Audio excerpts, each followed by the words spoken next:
Bom, eu tenho feito um exercício interessante com os meus alunos, e toda vez que eu começo a aula, qualquer módulo, eu dou muito aula em pós-graduação. Eu trabalho com meu campo de pesquisa é um campo limitado, no sentido de que eu procuro só responder duas perguntas. O que significa para a sociedade a chegada da internet, né? Por que a internet chega com essa característica e o que vai acontecer? E a partir daí, o que nós podemos fazer para minimizar os efeitos negativos e maximizar os efeitos positivos, né? Eu não sou daqueles que acham que a tecnologia, seja ela qual for, só tem coisas boas, e nem posso achar também que a tecnologia só tem coisas ruins, né? Então tem um grupo que acha que a internet só é tudo de bom, e aí quando eu tenho uma palestra para esse pessoal que acha que a internet é tudo de bom, eu vou falar dos problemas que a internet traz. E quando eu tenho um público que acha que a internet é tudo de ruim, eu trago então a ideia do que a internet pode ajudar o ser humano.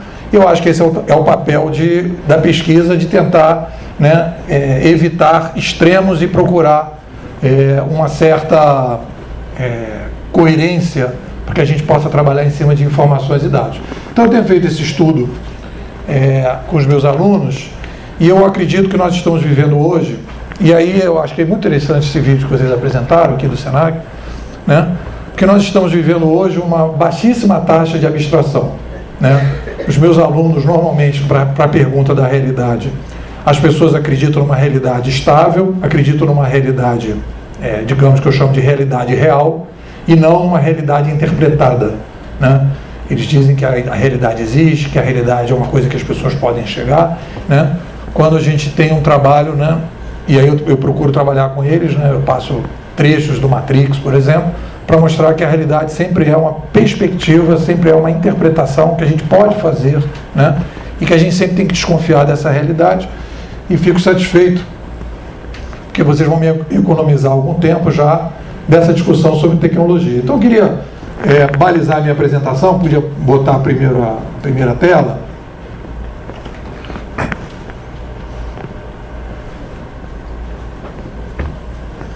E aí eu queria problematizar com vocês, porque falar de mudanças na escola, né, todo mundo, eu acredito que se a gente fosse botar no botãozinho aí, se vocês acham que a escola deve mudar ou não, eu acredito que talvez a gente tenha aí um resultado mais ou menos parecido com o da tecnologia. Todo mundo acha que a escola tem que mudar de alguma forma. Todo mundo, de certa forma, alunos e professores e educadores, acham que a escola precisa dar uma renovada. Porém, pouca gente acredita que a escola vai mudar, porque já se fala tanto em mudança, né? E aí vem alguém agora dizer que a escola vai mudar. Então eu queria problematizar com vocês, porque eu acredito que agora nós vamos ter uma mudança radical na escola, e que não era possível essa mudança na época, por exemplo, do Paulo Freire, né? Esse conceito de escola problema, de aprendizado através de problema, né, é de um educador filósofo chamado John Dewey, que ele trabalha com essa ideia de que você tem que construir o conhecimento em sala de aula. Só que eu acho que a gente não podia construir o conhecimento em sala de aula, e eu vou mostrar para vocês, eu vou tentar defender uma hipótese, e aí eu gostaria de colocar bem isso claramente, que é uma hipótese, não é uma possibilidade da realidade, mas é uma hipótese daquilo que eu tenho estudado, que a gente hoje, inapelavelmente, vai ter uma mudança radical na escola, porque a sociedade está mudando. Então eu queria primeiro botar aqui, eu que vou passar o slide, dizer isso, e depois eu vou explicar o que é topologia hegemônica e tal, mas eu dizia para você o seguinte: a escola, ela não é revolucionária por natureza. A escola é uma ferramenta de conservação da sociedade, assim como a biblioteca, né? Raramente você vai ter bibliotecários revolucionários, e raramente você vai ter professores revolucionários. Por quê? Porque o professor, o bibliotecário, o papel da escola, o papel da biblioteca é preservação do conhecimento e o repasse de um determinado conhecimento que já foi construído, né? Então a gente imaginar uma escola que vai transformar o conhecimento de baixo para cima, né, é uma coisa que tem que combinar. Eu brinco como o Garrincha, quando foi jogar com os russos, combinaram no vestiário tudo que iam fazer, e o Garrincha perguntou: vem cá, mas já combinaram com os russos, né, toda essa tática que vocês estão montando? Então a gente tem que combinar com os russos, ou seja, não adianta, e você vai analisar várias escolas que são inovadoras, né, em termos de inovação, preparação do aluno para criar, para pensar diferente, etc. Tal, e o que acontece? Ele chega no mercado de trabalho, as pessoas falam, meu irmãozinho, não é para mudar nada não, aqui é só para apertar botão, aqui não é para você ter coisas diferentes. E quando a gente vai analisar esse vídeo do Senac, esse vídeo do Senac e esse modelo de aprendizado que o Senac está querendo fazer, ele tem a ver, e ele é possível, porque já começa a ter uma demanda das organizações por um aluno mais criativo, porque os problemas que ele está lidando com o mercado de trabalho já não são problemas simples do jeito que eram antigamente. Uma organização ela está em processo de mudança em função de coisas que a gente vai ver aqui. Então o que eu quero dizer para vocês é o seguinte, a escola vai mudar porque a sociedade está mudando. Ela não vai mudar porque alguns educadores agora chegaram à conclusão que ela tem que mudar, porque toda a base de querer mudanças na escola já existe. O que existe agora é uma nova sociedade em que a escola vai ter que se adaptar para formar pessoas para essa nova sociedade. Então o que a gente precisa fazer aqui é uma discussão de que sociedade é essa que nós estamos indo, que mostra bem agora em junho de 2013, quando os jovens foram para as ruas, cada um com o seu cartaz, dizendo que não queriam mais lideranças da forma que a gente está acostumado. O que eles estavam dizendo, na verdade, eles não queriam políticos, eles não queriam o modelo de político que a gente tem hoje, eles não queriam os modelos de autoridade que a gente tem hoje, e no fundo eles estavam dizendo também que eles não queriam o modelo de professor e de escola que a gente tem hoje, e nem de gerentes, quando eles vão para as empresas. Então, eu queria ir para o segundo aqui. A gente está vivendo uma crise, e eu acho que essa mudança se explica porque ela é um resultado, né, é um movimento da espécie humana para resolver uma crise que nós temos, muito fácil de identificar, liquidamente é muito fácil mostrar isso, porque são números muito evidentes de que alguma coisa precisa ser feita. E a escola, a partir daí, vai ser impactada. O que você vai analisar ali, nós tivemos um salto. Deixa eu voltar para trás aqui. Nós tivemos um salto demográfico, e eu vou colocar os dados para vocês aqui, e a nossa capacidade de administração da complexidade é muito baixa, que é esse trabalho que eu tenho feito com os meus alunos. Ou seja, nós temos aqui uma intermediação de ideias, toda a sociedade ela é intermediada, os professores fazem uma intermediação de conhecimento, os políticos fazem a intermediação das leis, os juízes fazem a intermediação do julgamento, né? Nós temos todo um trabalho de intermediação que é feito na sociedade, e que essa intermediação, ela foi compatível, e ela foi criada há 200 anos, em 1800, com a Revolução Francesa, que moldou a nossa sociedade de hoje. A Revolução Francesa criou o conceito, né, de democracia adaptado dos gregos e criou o modelo, né, econômico que nós temos hoje, que é o capitalismo, que é um modelo baseado na livre iniciativa, na possibilidade das pessoas irem criando e resolvendo os problemas a partir do momento que eles aparecem, né? Então, eu tenho aqui um gráfico, eu vou querer fazer uma coisa diferente. Deixa eu aqui para frente. Eu queria mostrar isso, depois volto para o outro. Tem um gráfico aqui para vocês, que é um gráfico, se você chegar para uma pessoa e dizer assim, vamos fazer um churrasco? Quantas pessoas vêm no churrasco? Ah, vem 7. Aí você vai pensar no modelo de churrasco. Ou pensa, não, olha só, vamos fazer churrasco para 7? Não, vamos fazer para 49. Em vez de 7, 49. Aí você já começa a ver que o churrasco, deixa de ser um churrasco para 7, para 49, você já começa a pensar numa planilha eletrônica para poder saber como é que você vai comprar as carnes, as bebidas, para no final nem sobrar, nem faltar, né? Então, se vocês analisarem esse gráfico aí, é um gráfico que você tem das Nações Unidas. Em 1800, quando nós tivemos a Revolução Francesa, a Revolução Americana um pouco antes e a Revolução Industrial um pouco depois, que é um marco na história, esse ano de 1800 é um marco para a gente. Em 1800 nós tínhamos 1 bilhão de pessoas no mundo. 1 bilhão. 1 bilhão de pessoas que mudou a estrutura que nós temos hoje. Quando eu nasci em 1960, e a gente tem ali, é o terceiro pedacinho ali daquela apresentação, nós tínhamos 3 bilhões de pessoas. 3 bilhões de pessoas. E hoje nós saltamos para 7 bilhões de pessoas. Então, objetivamente, isso significa, a gente fala assim, o que é 7 bilhões de pessoas? Né? Fica uma coisa assim meio mágica, 7 bilhões de pessoas. Mas se a gente for analisar 7 bilhões de pessoas, 7 bilhões de pessoas significam 21 bilhões de pratos de comida todos os dias que precisam ser servidos. Aí vocês vão dizer, mas espera aí, o pessoal da África não come 3 vezes ao dia. Mas o americano come 5. Então, se você somar e dividir, dá mais ou menos 3 por conjunto geral. Se vocês imaginarem a logística que significa colocar um prato de comida na mesa para essas pessoas todas comerem, e elas têm que comer todos os dias, né? Imaginar transporte, imaginar plantação, imaginar, né, carne, frango, e as pessoas às vezes até acham interessante, porque quando as pessoas falam assim, a gente precisa caminhar para um mundo vegetariano, né, de não comer carne, é impossível, a gente não teria condição de hoje pensar no mundo vegetariano.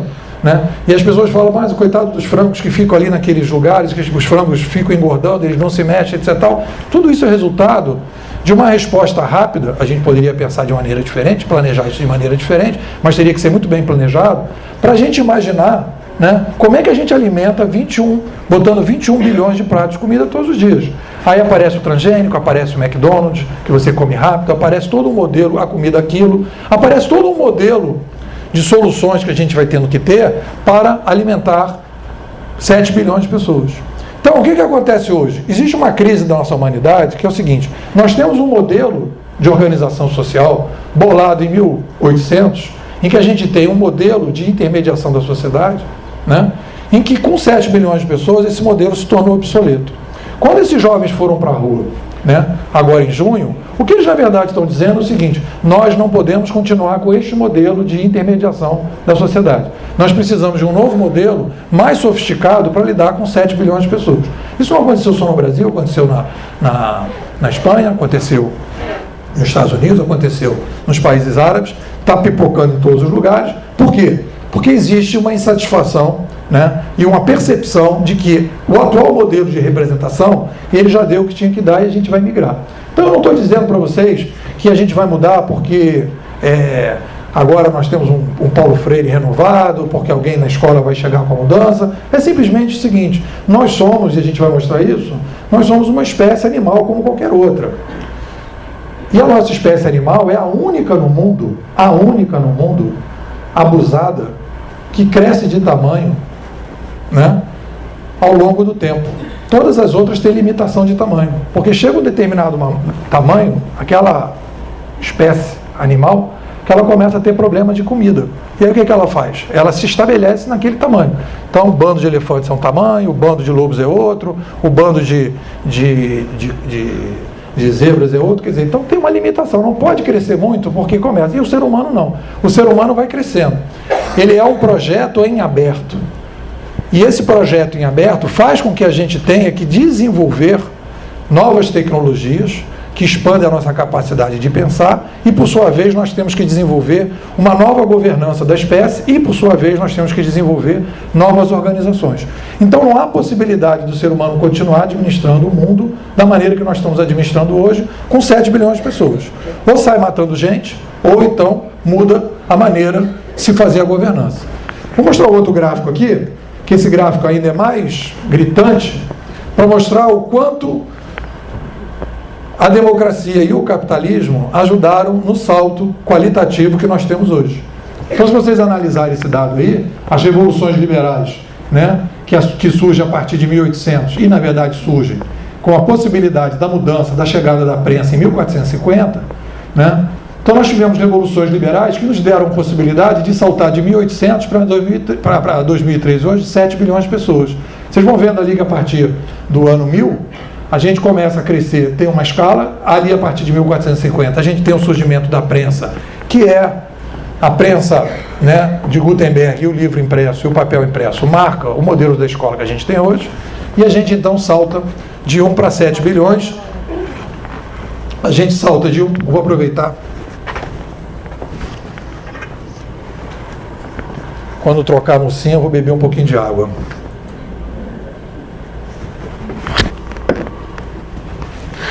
Então, a gente salta dessa maneira. E eu vou mostrar um gráfico para vocês. Esses gráficos todos, vou voltar para trás, esses gráficos todos mostram uma nova maneira de pensar o mundo. Isso aí vem já de alguns pesquisadores canadenses, que é a Escola de Toronto. Se vocês quiserem se aprofundar nesse tema, eu tenho um blog nepo.com.br e tem vários trabalhos desses pesquisadores de Toronto, que a pessoa mais expressiva dessa escola é o McLuhan, né? Em que eles vão fazer uma análise da sociedade completamente diferente, mostrando como é que a chegada de novas tecnologias cognitivas, que expandem o nosso cérebro, modificam a nossa sociedade. Então, a gente vai observar que a escrita surge há 6.000 anos atrás, lá na pontinha lá, acho que eu tenho aqui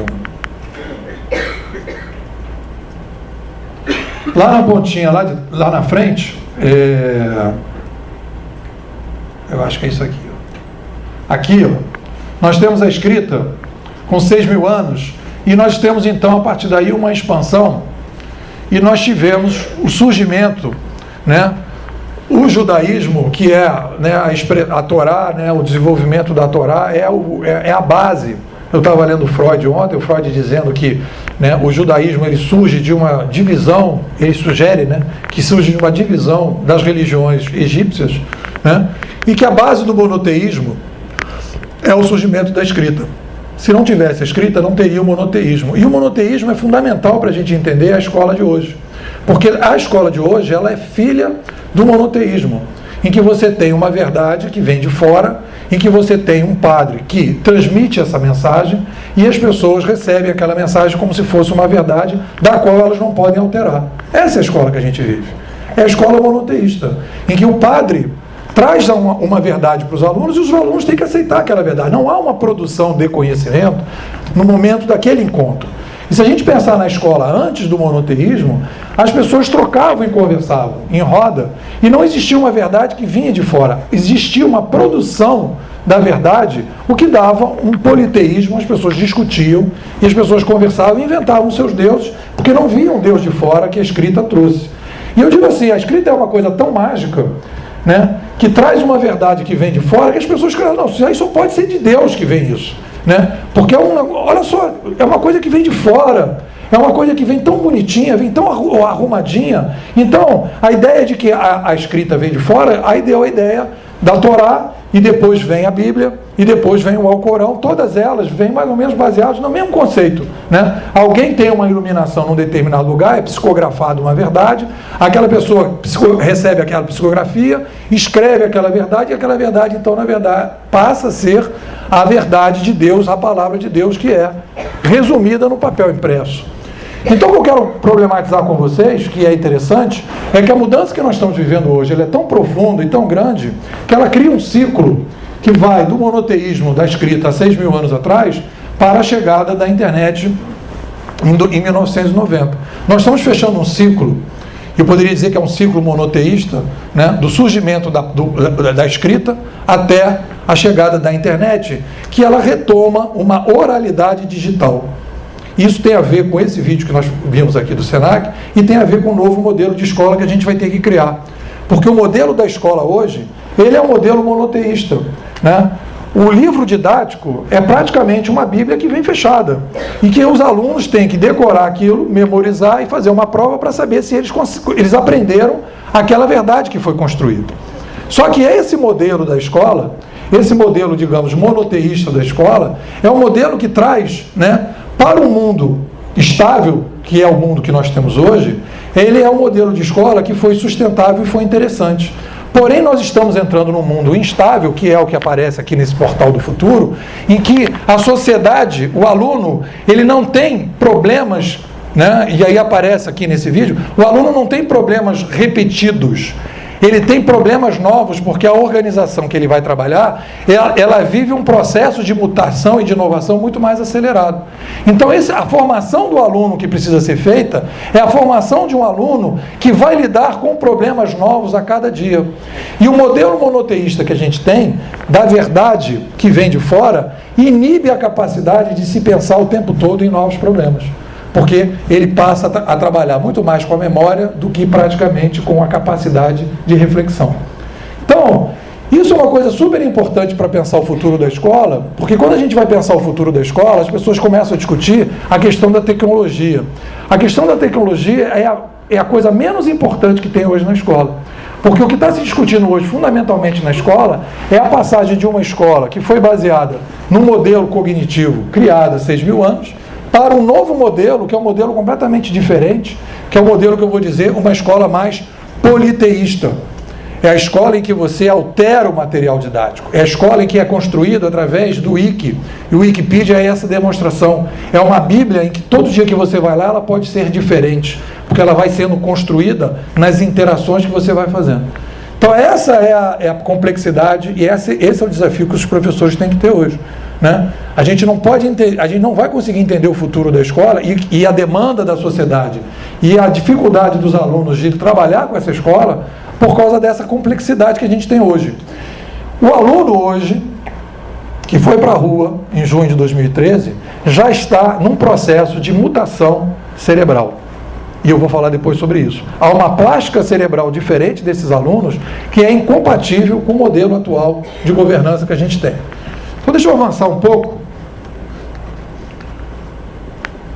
Então nós vamos ter que passar, como toda boa teoria, quando a gente tem um fenômeno completamente diferente, e eu acho que a internet e esses movimentos de junho mostraram isso já vem acontecendo na internet há mais de 10 anos, vários movimentos diferentes, o surgimento da própria internet, que foi construída completamente sem nenhum tipo de apoio governamental ou de corporações, foi construído de baixo para cima, o modelo do software livre, que foi sendo construído de baixo para cima, o modelo, né, da troca de músicas, que foi construído de baixo para cima, que acabou, né, o modelo de software livre modificou fortemente a indústria de software, o modelo de troca de música mudou fortemente a indústria de música. Todas as novas empresas que estão ganhando dinheiro no mercado de tecnologia são empresas que estão apostando fortemente na troca e nas redes sociais vindo de baixo para cima. É o caso da Apple, quando ela abriu os aplicativos de celular para todo mundo poder desenvolver e não mais ela desenvolver, quebrando a ideia, né? E o modelo até, digamos, monoteísta da Microsoft, do desenvolvimento interno dos seus softwares. E aí, então, a gente tem algumas questões que eu queria trazer para vocês, para problematizar, são as seguintes: mudanças que eu tive que passar para compreender essa realidade. Uma primeira é: a economia é o motor da história. A ideia que a gente tem é que a gente vai ver, analisar as mudanças econômicas para a gente ver as mudanças históricas. Então, essa escola de Toronto traz a ideia das tecnologias cognitivas e nesse livro, eu escrevi um livro agora que chama Gestão 3.0, que foi lançado esse mês, em que eu digo que o que modifica e o que acaba, quer dizer, eu concordo com a escola de Toronto que a gente tem mudanças técnico-cognitivas são muito fortes, mas existe um fator demográfico que pressiona as mudanças da espécie e pressiona o surgimento de novas tecnologias cognitivas, mídias, meios de comunicação, meios de produção, né? Existe uma ideia, e a gente conversa muito sobre isso, que somos uma espécie natural e vivemos em uma ecologia.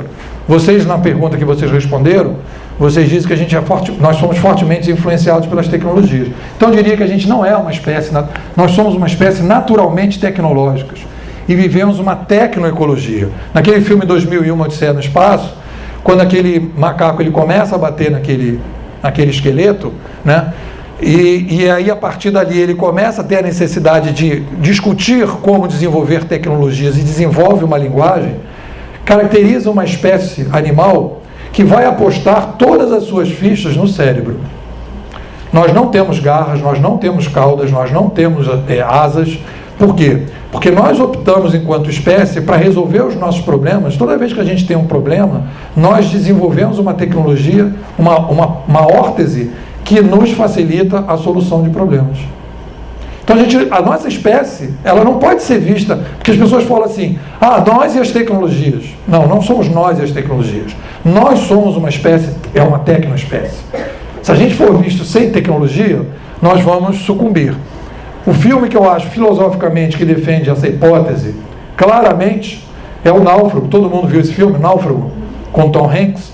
Ele cai no avião, ele trabalha na FedEx, o avião cai e ele vai para uma ilha. A primeira parte do filme todinha é ele reconstituindo as tecnologias, senão ele ia morrer. Tem aquela Prova de Tudo, não sei se vocês viram esse programa Prova de Tudo, passa agora na TV aberta e passa no TV a cabo. Aí esse cara cai num lugar totalmente deserto e ele tenta resolver os problemas, aí ele mostra, viu como é que eu consigo resolver sozinho todos os problemas aqui, como eu sou capacitado, né? Só que ele vai para resolver esses problemas de roupinha, de sapatinho, de botinha, e às vezes leva uma faquinha. Eu queria ficar ele pelado lá.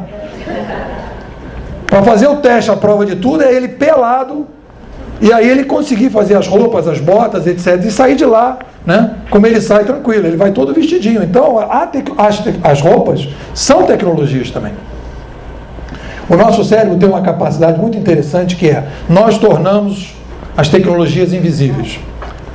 Maravilha, agradeço ao meu cérebro por causa disso. Mas isso cria um problema teórico muito grande. Nós incorporamos as tecnologias e achamos que as tecnologias não existem mais. A gente acha que aqui a gente não está sentado em cima de cadeiras tecnológicas. Outro dia uma pessoa me ligou e falou assim, eu ia fazer uma palestra, inclusive foi a palestra que o pessoal do Senac viu e me convidou lá em São Paulo. A menina me liga e me fala assim, professor, o que é agora da escola com essas tecnologias? Eu falei, quais tecnologias você está falando? O giz, o quadro negro, a carteira, o caderno? Porque parece que a escola não tem tecnologia na escola. Agora as tecnologias estão chegando na escola. Não, as tecnologias sempre existiram. Estão vendo novas tecnologias. Só para fazer um parênteses, eu, por exemplo, na minha sala de aula não permito a entrada de computador. Porque eu acho que a tecnologia atrapalha a conversa. E quando a gente está longe da sala de aula, a gente precisa de tecnologia. Agora, quando a gente está em sala de aula, a tecnologia que a gente precisa usar é a tecnologia biológica da conversa, que é mais ou menos o caminho, e a gente vai ver a tendência da escola hoje, né? Então a gente acha aqui que a gente vive em uma sociedade organizada em um dado sistema econômico-político. Mas na verdade a gente vive uma sociedade, uma tecnosociedade organizada em um dado técnico, econômico, político. Então quando as pessoas viram esse cara tá indo para a rua, as pessoas falam assim, mas o que está acontecendo?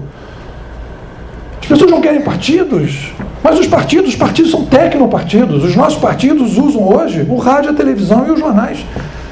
Hoje nós vamos ter que usar a internet. Então quando você introduz uma nova mídia, você muda completamente a política. A política é condicionada pela tecnologia, né? Obviamente que depois que você implanta a tecnologia, cada um vai fazer a política que quiser na rede. E tem gente que pode dizer, não quero fazer. Mas o indivíduo que não quer fazer, ele vai estar fora do modelo político que vai ser construído. Ele vai praticamente ser obrigado a adotar naquele novo ambiente cognitivo, né? Uma outra coisa também que a gente tem uma dificuldade muito grande é o seguinte, o nosso cérebro não muda. O nosso cérebro, ele muda. Agora o Nicoleles está fazendo experiências com os macacos, com as pessoas, né? Ele diz que quando você introduz uma prótese num macaco, ou você introduz uma prótese numa pessoa, rapidamente o cérebro incorpora aquela prótese, a plástica cerebral incorpora aquela prótese, por quê? Porque ela vai precisar lidar com aquela prótese como se fosse ela mesma. Eu uma vez cortei o dedo, e aí perdi um tendão, e aí eu senti o meu dedo machucado. E esse dedo vinha assim, eu sentia que tinha um pedaço do dedo que não tinha mais sensibilidade no dedo. Depois de uma semana, eu tinha esquecido isso. O cérebro incorporou. Quando eu coloquei o bifocal, né, o multifocal, no início eu ficava meio tonto, né? Depois de uma semana, o cérebro incorporou. Agora, você imagina essa garotada que está usando direto celular, mídias sociais, se você fizer uma radiografia, uma ressonância magnética nesse cidadão, e pegar um cidadão que nunca acessou a internet, talvez não tenha acessado a escrita, e fizer uma ressonância magnética que pudesse perceber as sinapses, são dois cérebros completamente diferentes. Então nós estamos falando hoje de espécies diferentes no Brasil. Hoje você tem no Brasil a espécie que a gente pode dizer humana oral, a espécie humana escrita, e aí tem a televisiva que invade todas elas, que faz a ponte, e nós temos hoje já uma espécie que é uma espécie digital, que é completamente diferente. Quem tem filho aí de 2, 3 anos, né, sabe que quando a criança quer trocar a televisão, ela não quer o controle, ela fica mexendo assim, como se fosse um iPad querendo trocar canal, né? Então, a escola não está introduzindo agora a tecnologia. A escola sempre foi uma tecnoescola. Ela não é uma escola que agora então tem tecnologia. Ela foi uma escola, e a escola hoje ela é condicionada pelas tecnologias do papel impresso. E quando o papel impresso vai perdendo validade, a escola vai mudar, como toda a sociedade vai mudar também. Então eu trouxe aqui para vocês esse gráfico que mais ou menos mostra a nossa evolução, em que a gente tem aqui então, né, o surgimento da escrita há 6.000 anos. Nós temos aqui o surgimento na oralidade, aqui não é 6.000, aqui é antes disso, né? Desde que a gente está no mundo e começou a balbuciar, começamos com uma proto-linguagem. Interessante que quando as pessoas vão nas tribos do passado olhar a cabeça das pessoas, né, a gente acha que a fala é uma coisa assim, que a gente nasceu falando, né? Adão e Eva caíram lá do paraíso, né, na árvore do conhecimento, e nasceram falando. Não, a gente demorou muito tempo para falar. Teve um período em que a gente começou a balbuciar coisas e as pessoas começaram a tentar entender aonde que a gente começou a falar pela análise dos crânios, porque para a gente começar a falar, nós tivemos que desenvolver alguns ossos e alguma musculatura para permitir a articulação que nós temos hoje. Então eu diria que a fala é uma tecnologia orgânica, que nós não nascemos com ela e nós desenvolvemos. Foi a única tecnologia cognitiva que nós incorporamos dentro da gente, né? O leão incorporou uma série de coisas, a águia incorporou aqueles olhos que eles têm, aquela garra, e pronto. E nós não, nós incorporamos a fala e depois nós tivemos a necessidade, com o aumento do crescimento, a desenvolver novas tecnologias cognitivas para dar vazão às nossas necessidades. E aí nós temos aqui então uma governança monoteísta que começa a partir de 6.000 anos, né? E aí as pessoas vão dizer, mas aí ontem eu estava discutindo com uma amiga minha no Facebook, e ela diz, e as religiões africanas, que tem vários santos, né? Mas é uma religião basicamente oral. Você vê que não existe a Bíblia, né, africana que vai definir, né, os santos, né? A própria Grécia, né, tem um surgimento do alfabeto, mas existe ali um trabalho muito grande, né, da democracia, que você tinha os deuses, eles passaram batido ali pelo monoteísmo, e depois, quando eles foram invadidos por Roma e tal, eles começaram então a também ter que entrar nessa brincadeira, que foi uma brincadeira que nós temos na sociedade, que começa há 6.000 anos, e nós vamos chegar aqui em 1990, num longo ciclo,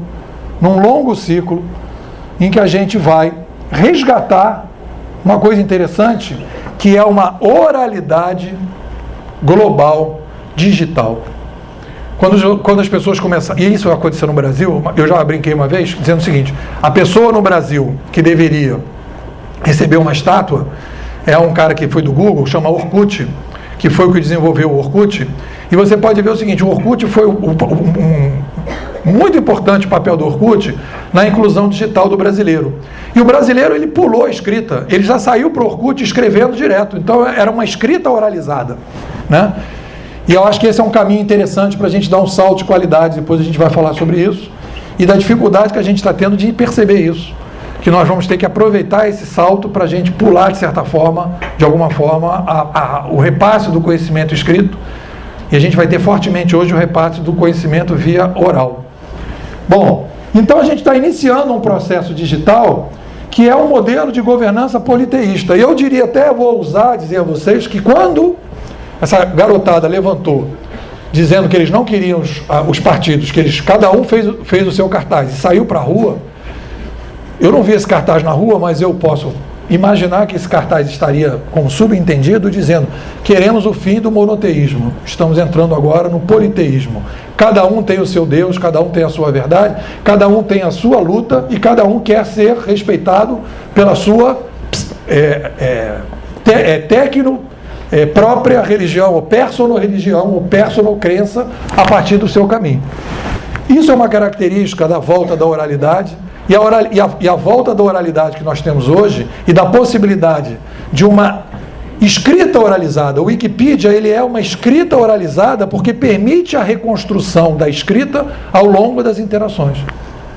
Isso é uma coisa muito interessante, e isso é uma coisa que vai marcar profundamente a mudança na escola. Nós vamos ter que caminhar para isso.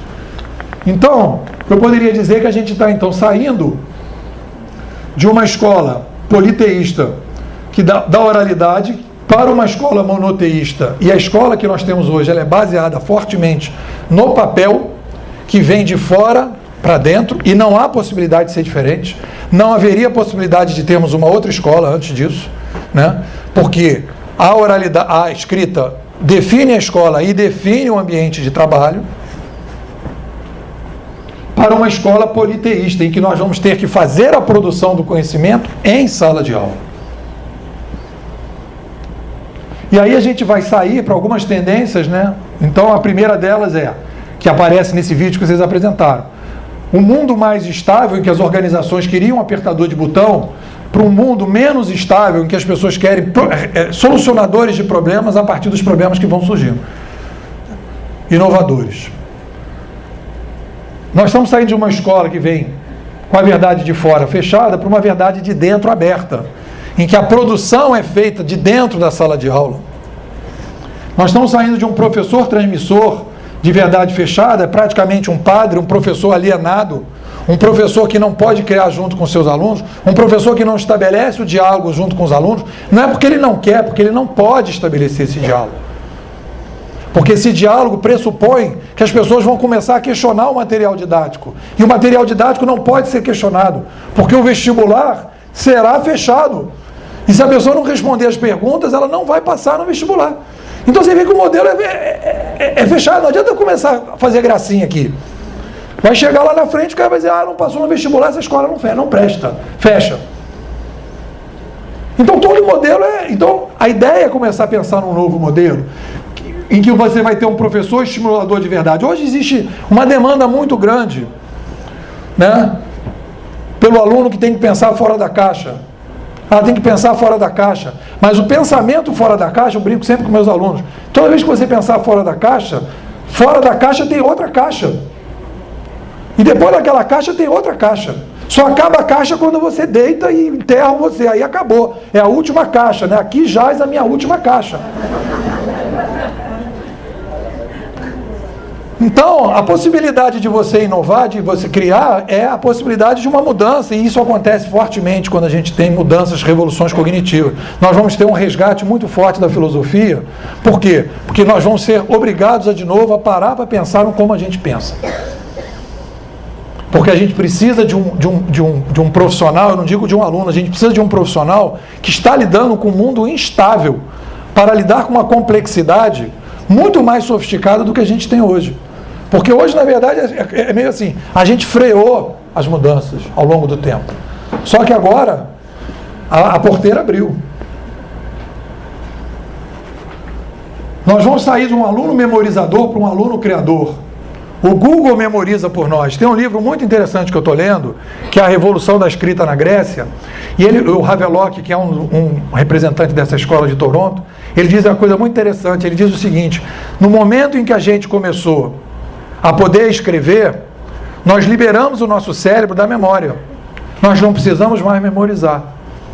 E a partir do momento que a gente liberou o cérebro da memória, a gente começou a criar e conceituar e pensar diferente.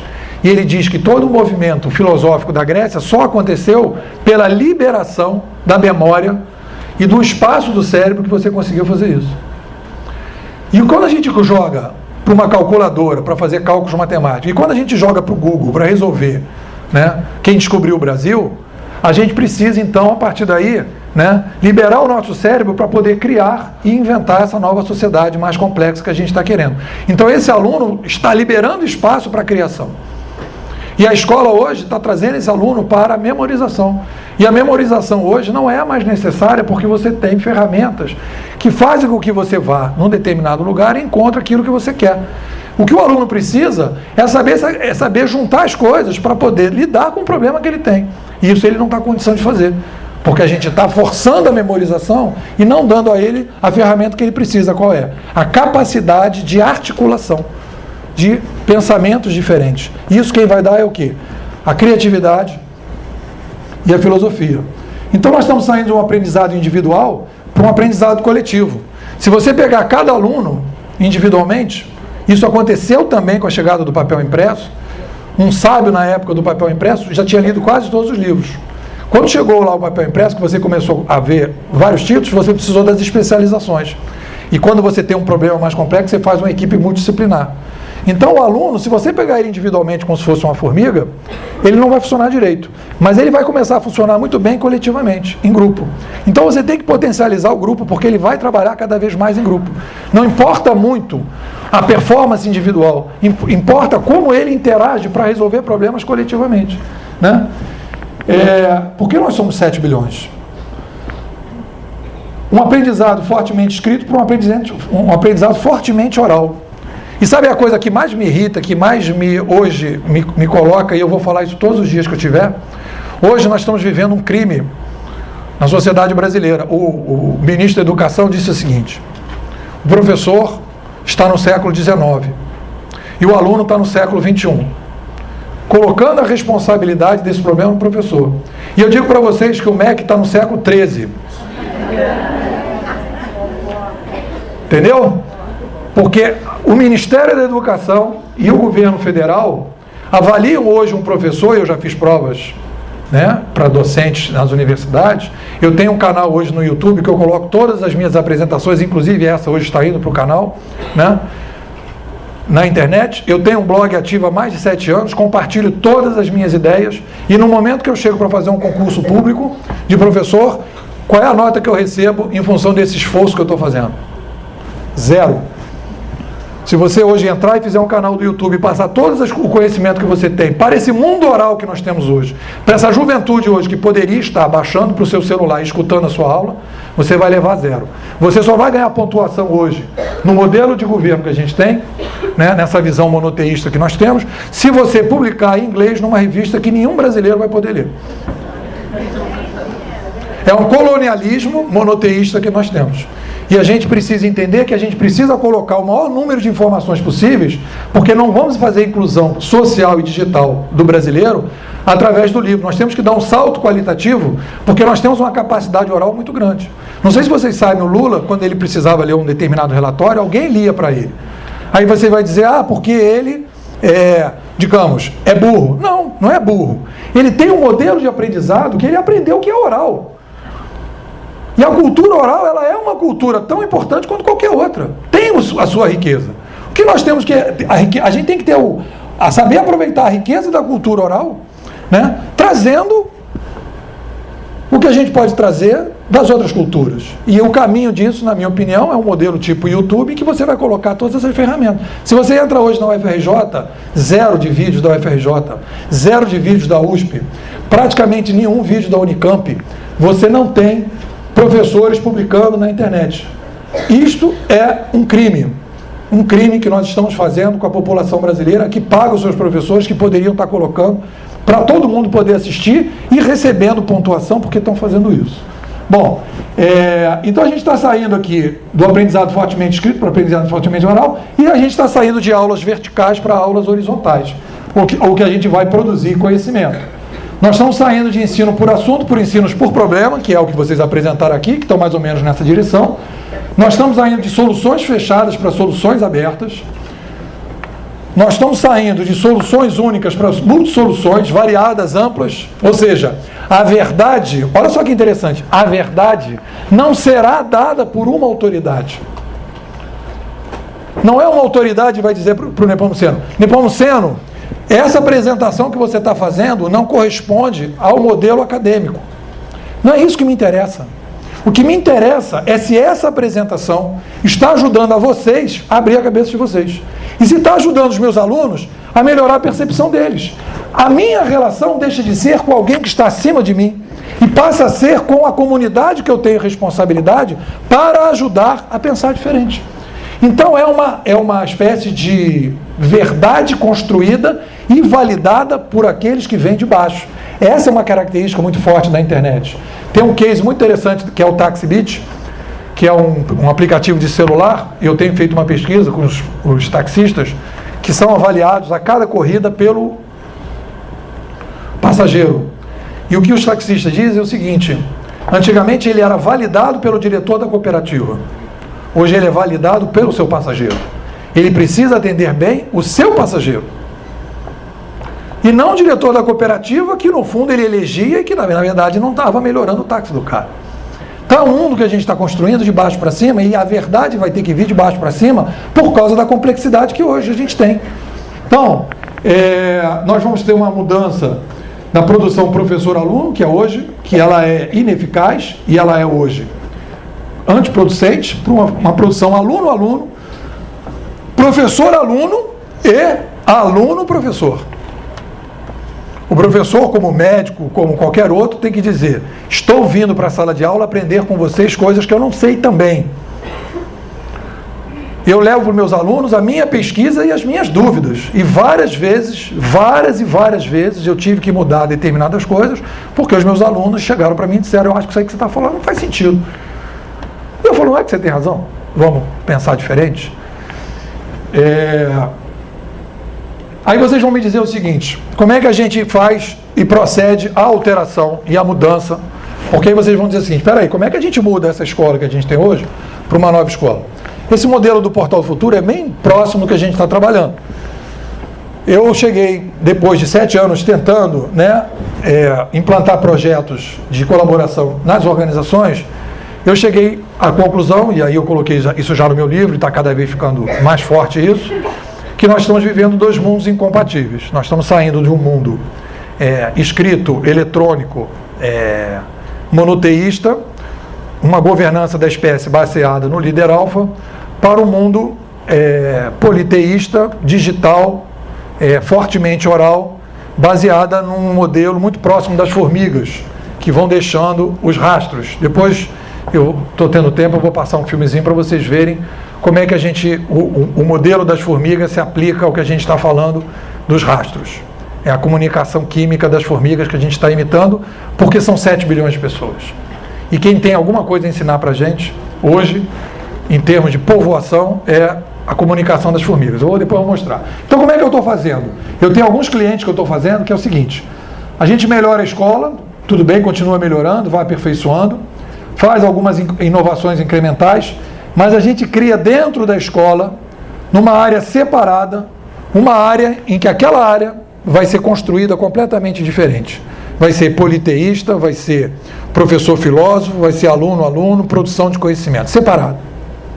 E vai experimentando aquela cultura separada. E aquela cultura vai se aprendendo a lidar com aquela cultura, e aquela escolinha pequenininha vai crescendo, e a gente vai migrando a atual escola para aquela escola pequenininha. Aonde você vai ver esse modelo funcionando? Você vai ver esse modelo funcionando, por exemplo, no modelo de implantação das urnas eletrônicas, que foi mais ou menos assim. Você botou numa determinada cidade, experimentou e depois foi passando.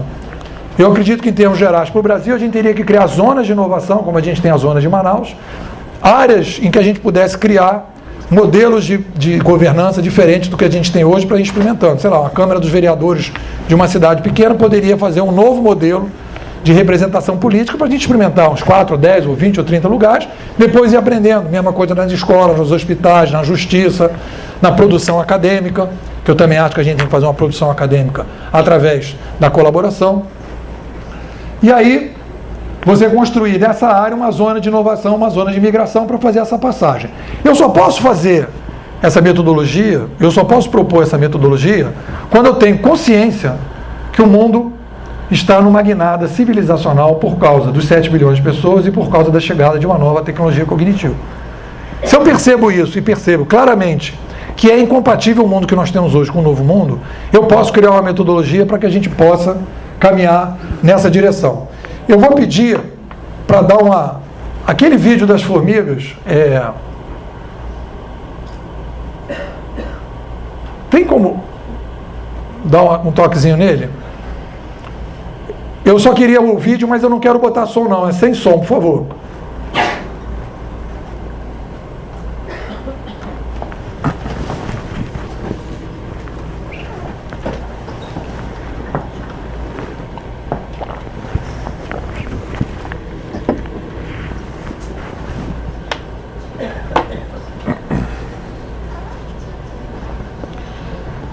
Aí, opa,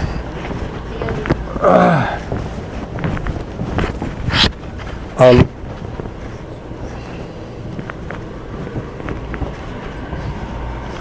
Bom, aí nós temos um shopping center na hora do almoço,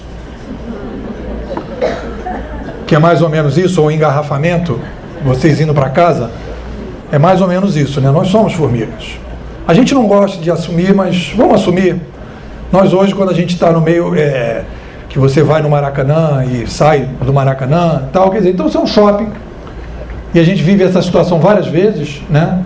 para acessar as coisas, para resolver problemas, etc. Tal, e a gente acessa, e a gente consome informações, né?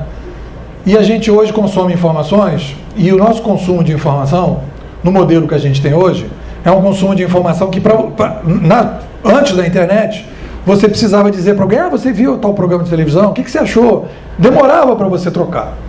Então as formigas, quando elas começaram a ter, na evolução delas, elas começaram a ver que elas queriam crescer em tamanho, que nem a gente, elas queriam sair de 1 para 7 bilhões, as formigas sentaram num seminário e falaram assim, vem cá, como é que a gente vai resolver esse problema?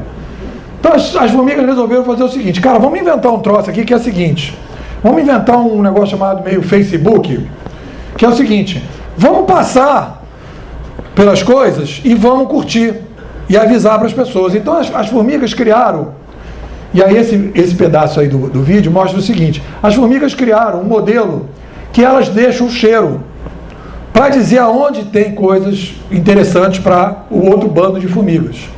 Então, aí com fogo, esse cheiro sumiu, e aí tem uma internet que caiu. Caiu a internet delas, elas estão totalmente perdidas, porque elas seguiam pelo fogo. Não adianta elas ficarem conversando, elas não têm ninguém para orientar. Ela não tem um sargento, um cabo, um prefeito, um governador para orientar. Elas têm o quê? Elas têm o cheiro. Então uma formiga, ela ao mesmo tempo que ela é vereadora, ela é eleitora. Ela ao mesmo tempo que é produtora de informação, ela é consumidora da informação. E ela deixa o cheiro. Então ela é importante pelo que ela descobre. No momento que ela resgata o cheiro, ela consegue voltar para o formigueiro. Então, ele vai voltar para o laboratório, e aí esse cara vai dizer o seguinte, olha, uma coisa interessante que existe no estudo das formigas, coisa mais importante que eu aprendi com as formigas, é a comunicação das formigas, que é a comunicação que a gente está adotando. A comunicação que as formigas estabelecem, e ele vai mostrar no laboratório como é que se estabelece, e vocês vão ver isso claramente, né? Ele vai começar a detalhar, né? Naquele mundo ali de baixo, que ele está vendo ali, a gente não está vendo os rastros. Então vocês imaginam, vocês chegaram agora no YouTube e viram o canal do Nepomuceno e falaram, pô, essa palestra aqui do Nepomuceno tá legal, vou assistir. Aí tá assistindo a palestra, tá ouvindo ali, né? Balançando ali as anteninhas, gostando, né? E tal. Aí ela vai consumir aquela bolha ali de YouTube, né? E ela precisa avisar para as outras que aquela bolha ali não tem bolha ali. Ela precisa, olha o que ela vai fazer. Ela vai curtir.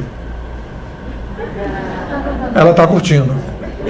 Ela está dando estrelinha no Táxi Beach para avisar para as outras que tem coisas interessantes ali. Porque ela não vai poder falar para todo mundo. E as outras vão sentir o cheiro e vão até lá responder. Claro que ela faz um comentário no meio do caminho para uma para outra. De repente a prima, a irmã, né? Entrou lá no Facebook e mandou uma mensagem private. Mas de maneira geral... Podemos voltar para a apresentação. De maneira geral, o que nós estamos fazendo? Nós estamos criando um novo modelo de validação do que é interessante através das estrelinhas que a gente acha uma bobeira e através das curtições que a gente vai informando para o outro aquilo que é interessante. E olha só que coisa bacana. Quando a gente faz isso, a gente elimina a necessidade do líder alfa. Porque por baixo eu consigo definir o que é interessante e o que não é. E antes eu precisava de alguém dizendo isso é bom, isso não é. Então essa é a possibilidade que a gente tem de construir uma nova organização, dando estrelinha para político, estrelinha para professor, estrelinha para médico, estrelinha para taxista, estrelinha para vendedor, estrelinha para hotel, estrelinha para restaurante. Se você for ver, a gente já está montando tudo isso, né? Você não precisa de ninguém dizer que aquele restaurante é bom ou não. Basta chegar com um aplicativo, tem lá todos os comentários, quando você entra no GPS, informando o que é aquele local ali, né? Queria então abrir um espaçozinho para as perguntas e queria dar algumas informações para vocês. Sou eu aqui que tenho que fazer. Essa apresentação está no SlideShare. Quem quiser baixar, está no SlideShare, já está lá, né? E eu vou colocar esse vídeo disponível no meu canal do YouTube, ali, naquele endereço ali, youtube.com/cnepomuceno. Eu chego agora no escritório, transfiro para o YouTube e agora no meio da tarde ela já está disponível. Se você disser assim, pô, gostei, queria entender mais, queria passar para alguém, essa apresentação foi bacana, etc, etc, né? Então você pode, dentro desse espírito de você compartilhar né, e você poder reproduzir esse processo. Tem tempo para as perguntas? Duas questões. Não, temos nada. As perguntas? É. Mas vai ter pergunta do auditório? Vai ter tempo? Depois. Mas, tudo bem. Então vamos lá. Agora, Big Brother de novo.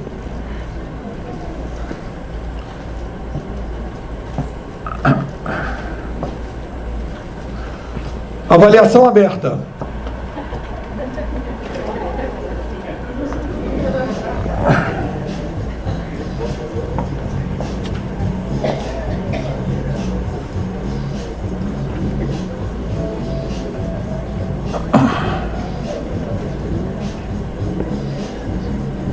Se eu descobrir quem me avaliou mal, vai ver.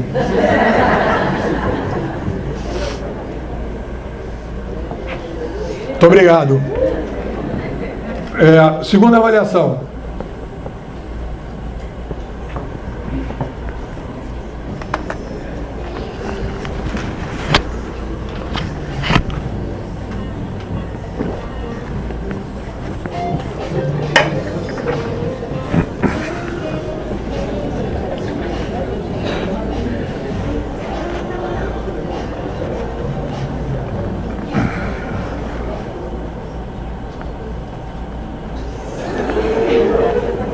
E ainda tem uma terceira.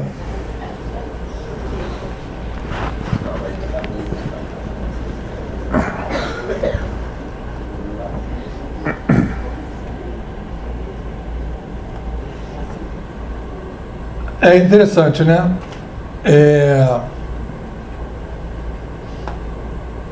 Eu não saberia interpretar essa... Quer dizer, existe uma dificuldade nossa, né, da gente lidar com mudanças de hábito, né? E às vezes, acontece muitas vezes com os meus alunos, que a gente vai falar teoricamente, todo mundo acha muito bonito, mas quando a gente vai passar para a metodologia e implantar a mudança, aí o pessoal dá uma travada, porque existe uma diferença entre perceber e mudar, né? Tem perguntas? Vamos recolher. Alguém gostaria de fazer alguma pergunta? A gente vai estar recolhendo. Me ajuda. Você já escreveu? Já?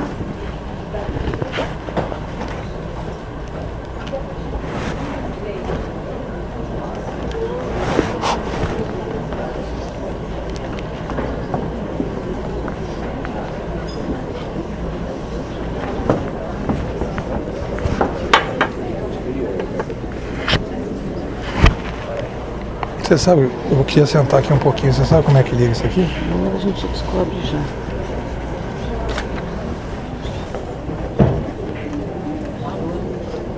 Felipe, você consegue? Alô? Alô? Alô? Bom, a pergunta aqui é... Alô? Opa! Descansar um pouquinho também, né? A pergunta aqui é em relação a...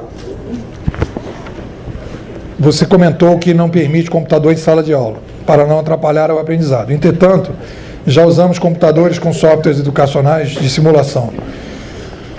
Isso nos parece facilitar o aprendizado. O que você acha? Obviamente que isso não é uma receita de bolo. Se você vai ensinar desenvolvimento de software e dizer assim, não quero computador, você vai enlouquecer o cara, né? Depende do que você está ensinando e depende do objetivo do que você está discutindo, né? O que eu tô colocando é o seguinte, no modelo de escola que a gente está construindo, a força da sala de aula, a força é o diálogo em sala de aula, é a conversa que se estabelece em sala de aula. E essa conversa só vai poder se estabelecer, e esse diálogo só vai poder se estabelecer a partir do momento que você tem um aprendizado aberto. Se você chegar lá e dizer assim, olha, vamos conversar, mas aqui está o material didático, não tem o que conversar. Simplesmente você vai repassar o material didático. Então a ideia de você pensar numa escola, numa sala de aula aberta, com material didático fechado, é incompatível. Não adianta você chegar e dizer assim, o que vocês acharam dessa história do Cabral descobrir o Brasil? Legal. Acabou a colaboração. Não tem discussão, né? Então,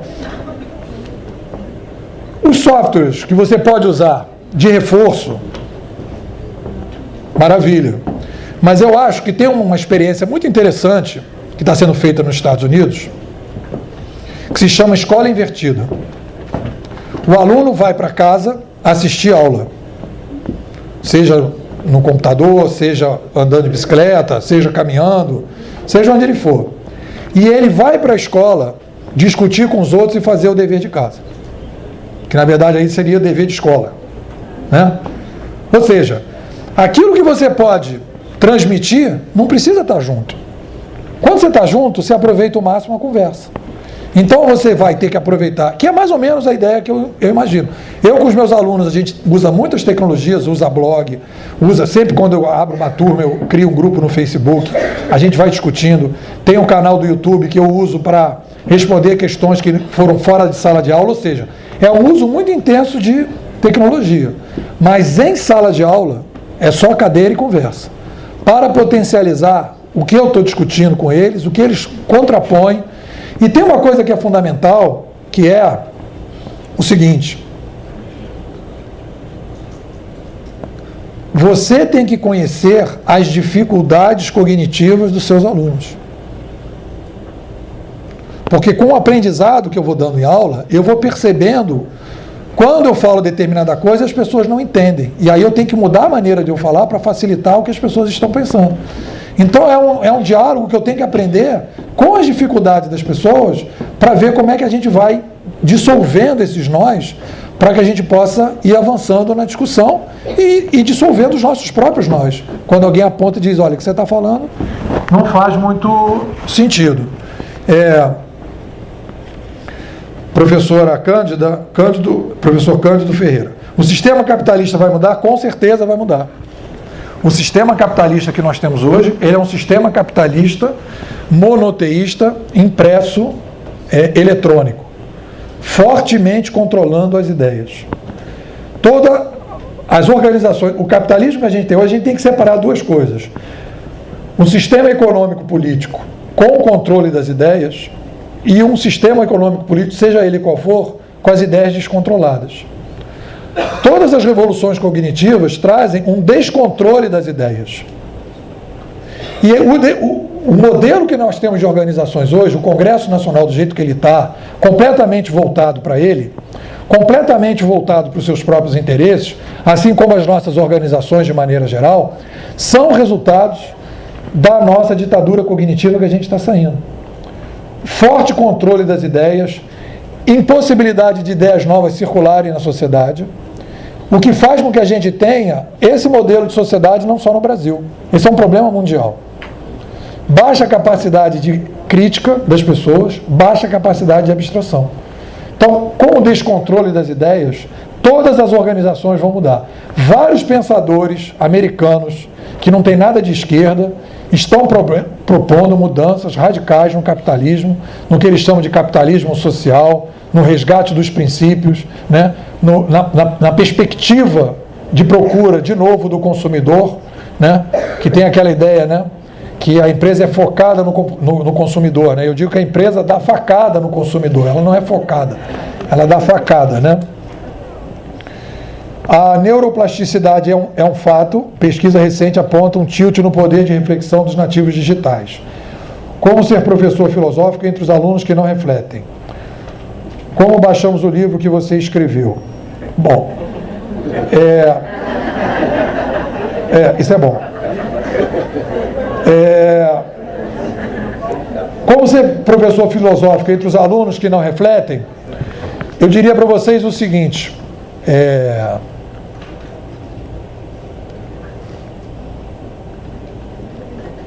o aluno, quando vai para a sala de aula e ele começa a conversar e ele vê que o conhecimento está em aberto, ele transforma a sala de aula no Facebook. A melhor forma de transformar a sala de aula no Facebook é deixando as pessoas conversarem. Porque é isso que eles fazem no Facebook, todo mundo fica conversando. Então a melhor forma de fazer as pessoas pensarem é você introduzir discussões e deixar as pessoas discutirem aquelas coisas. Elas vão parar para pensar. Eu hoje tenho uma necessidade, a primeira coisa que eu faço quando eu começo a sala de aula é problematizar essa pergunta que vocês viram em relação à realidade. Normalmente as pessoas respondem isso. A realidade existe, a realidade foi combinada, a realidade é o que eu consigo ver.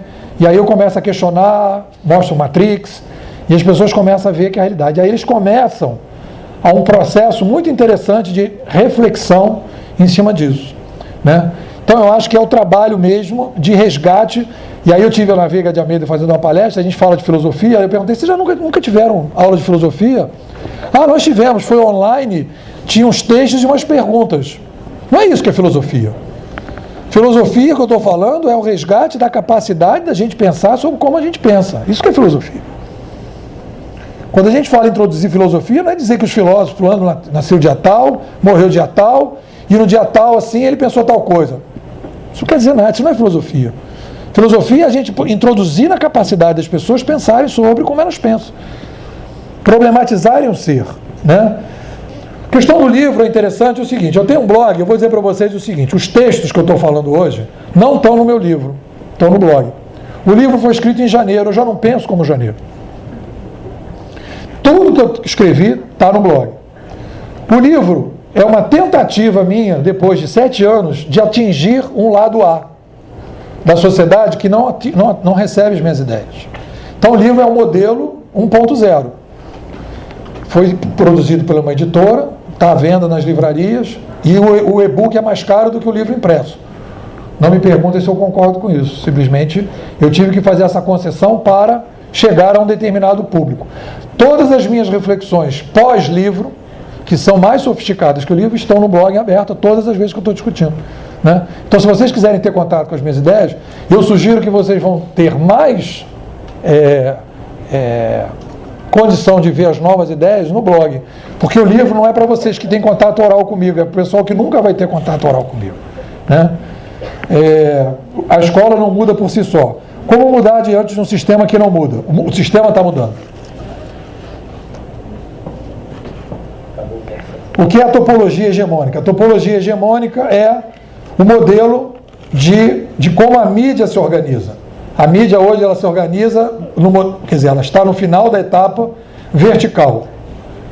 Você tem uma verdade que vem de longe e que chega para você e você não pode interferir nessa verdade. Você tem um material didático que vem de longe, que chega a você e você não pode interferir, nem aluno nem professor. Esse modelo muda completamente com o surgimento do Wikipedia, por exemplo. O Wikipedia não é isso. O Wikipedia é uma verdade que vem de baixo para cima, que muda conforme você entra em contato com ela. Qualquer um pode modificar alguma coisa no Wikipedia. O Wikipedia tem os seus problemas de governança também. Não é um modelo ideal, mas é um primeiro passo nessa direção.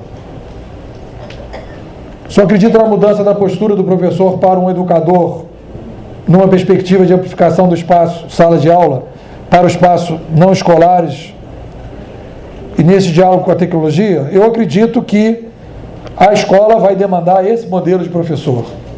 A escola que a gente vai ter, né? Essa passagem vai ser muito sofrida, eu vou dizer isso para vocês. Vai ser muito sofrida, muito sofrida.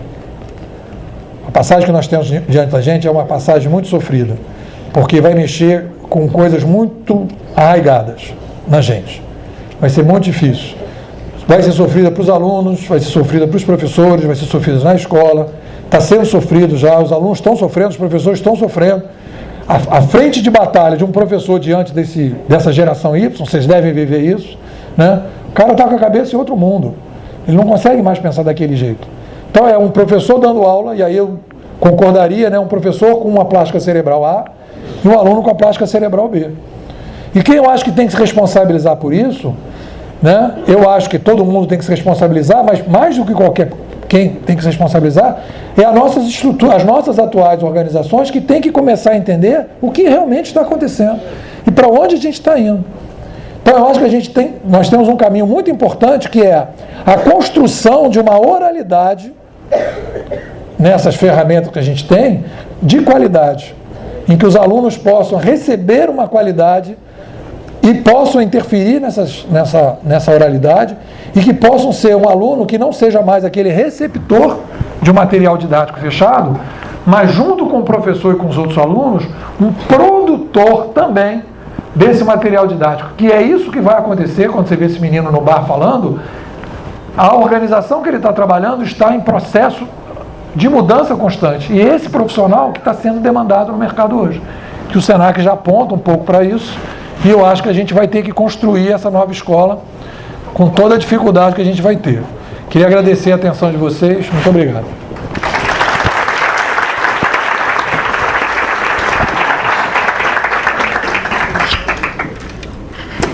Pode deixar, pode deixar. Professor, muito obrigada pela sua colaboração. Nós queremos... Obrigada. Vamos ficar agora com a música. Posso ficar? Fica aí com a gente depois passar para você o voucher do táxi. Tá.